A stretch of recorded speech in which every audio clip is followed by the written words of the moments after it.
No podemos analizar la comunicación en su contexto holístico, en su contexto global, sin hacer un pequeño paréntesis en lo que fue la comunicación dentro de la Alemania nazi.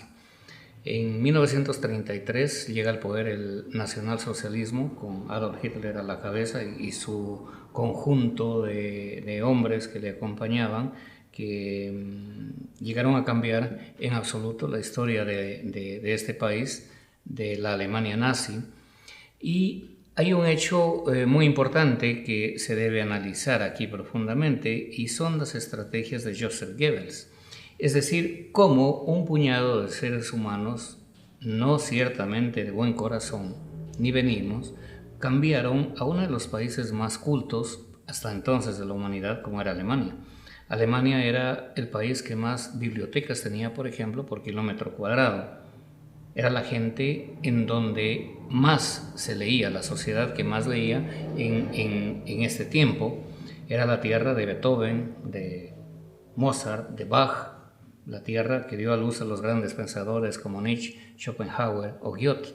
Entonces, en este preciso país, en esta sociedad tan culta, vinieron un puñado de ideadores del nacionalsocialismo alemán y cambiaron absolutamente el chip de estas personas.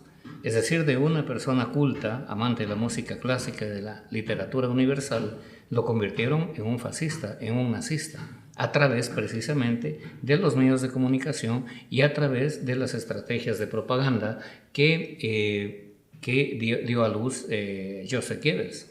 Entonces vemos cómo el ser humano es tan frágil realmente en su forma de pensar y que cualquier medio de comunicación puede incidir profundamente y cambiarle en absoluto su forma de pensar.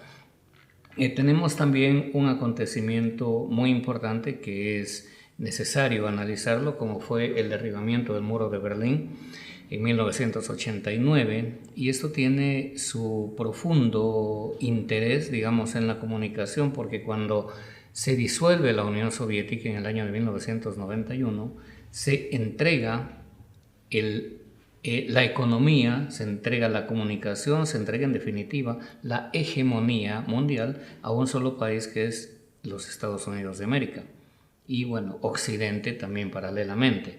Al derribarse el Pacto de Varsovia, que era el pacto militar que defendía a estos países de llamémosle la cortina de hierro, queda la hegemonía norteamericana o occidental a cargo de administrar prácticamente el planeta.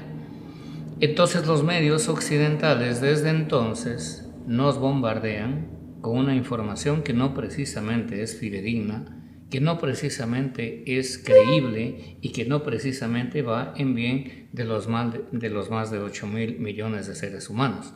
Pero al no tener esta contraparte que teníamos hasta 1989, antes de que se derribe el muro de Berlín, pues ellos hacen de las suyas y nos bombardean de día y de noche por todos los medios habidos y por haber, y nosotros inconscientemente terminamos pensando exactamente como ellos. De aquí que, por ejemplo, hay fenómenos cuando el expresidente Trump dijo públicamente de que en sus miras estaba apoderarse del petróleo venezolano. Absolutamente no hubo ningún eco en ningún medio de comunicación que le critique. Es decir, si lo dicen ellos está bien, si se apropian ellos está bien, si matan ellos está bien. Pero si sale Maduro, que está defendiendo sus recursos naturales, los medios de comunicación se han encargado de prostituir la figura del jefe de Estado latinoamericano, y decir Maduro prácticamente es hablar una mala palabra. Entonces, démonos cuenta cuánto pueden incidir en el inconsciente de una persona los medios de comunicación. Bien, tenemos aquí en el país el levantamiento indígena, por ejemplo, en el año 2019, y también cambió de alguna manera la comunicación tradicional que se había llevado a cabo. Es decir, hubo un complot, hubo un bombardeo mediático por parte de los medios de comunicación que obedecen lógicamente órdenes de de los poderes económicos que están detrás de ellos, y empezó una tragedia prácticamente para los indígenas, porque fue una campaña de desacreditación en contra de estos movimientos indígenas, que hoy, cuando ellos quieren salir a manifestar, entonces tenemos en la mente los ecuatorianos de que es un grupo de delincuentes que salen a destruir ciudades. Y no es así, porque en realidad, y según estudios y muchos cientistas afirman, que la violencia salió del propio Estado para desacreditar a estos movimientos indígenas, que lo único que pedían era justicia. Entonces, y esto fue a nivel latinoamericano, es decir, desde el norte de México hasta la Patagonia, que se dio esta cadena de levantamientos.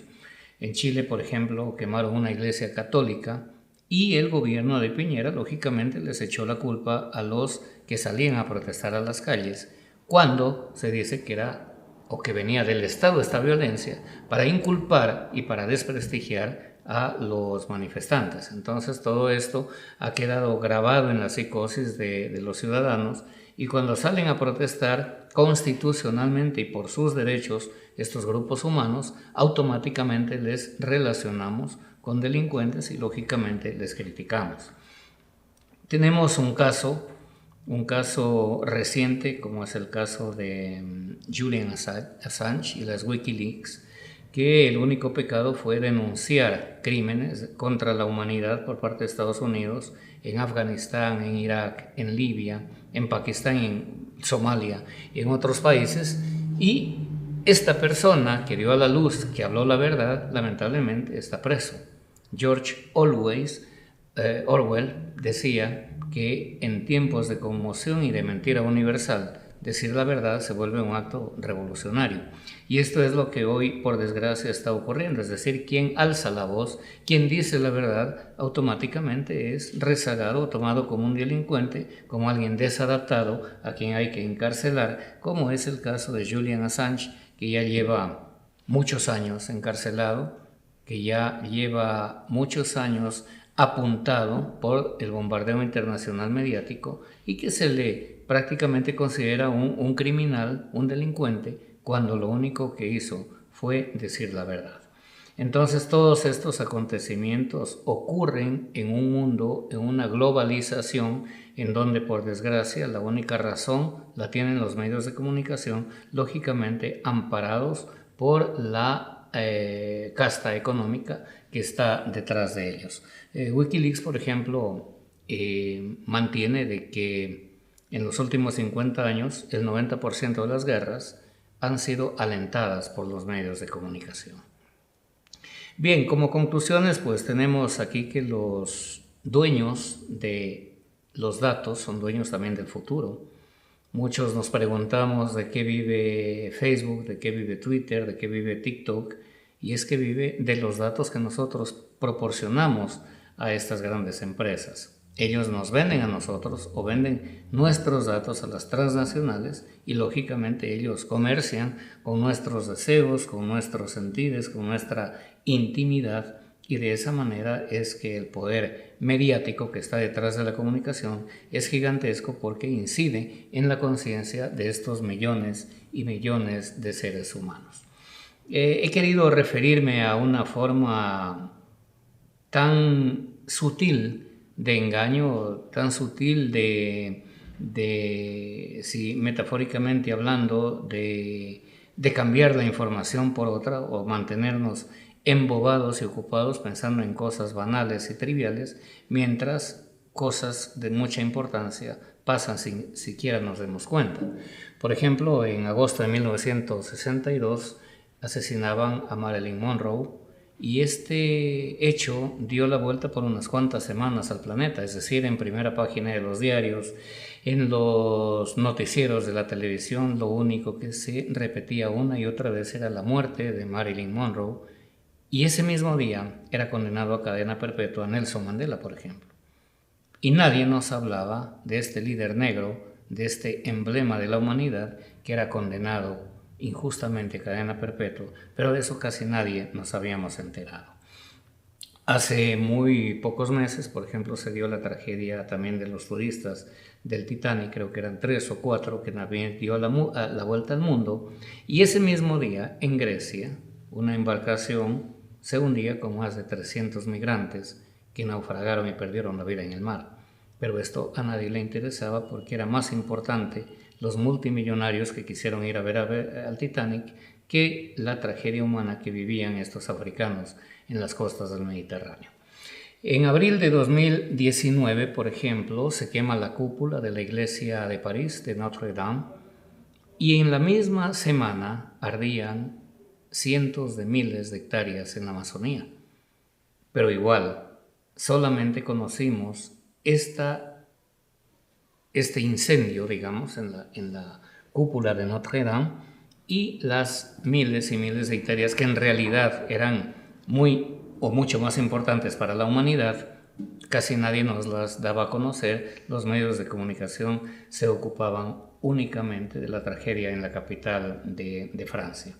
Tuvimos, por ejemplo, en 2015 el atentado contra la revista francesa Charlie Hebdo, en donde hubo 11 muertos, y también muchos pusieron en sus fotografías de perfiles en las redes sociales la bandera de Francia, por ejemplo. Pero ese mismo año Francia invadía a Libia, matando a cientos de miles de personas, mujeres, niños, ancianos, gente inocente en definitiva, pero eso ni siquiera nos daban a conocer los medios de comunicación. Tenemos, por ejemplo, que un golpe del astro del fútbol Messi o una gripe de Shakira nos interesa más que la guerra en Yemen o que una hambruna en Etiopía o en Eritrea.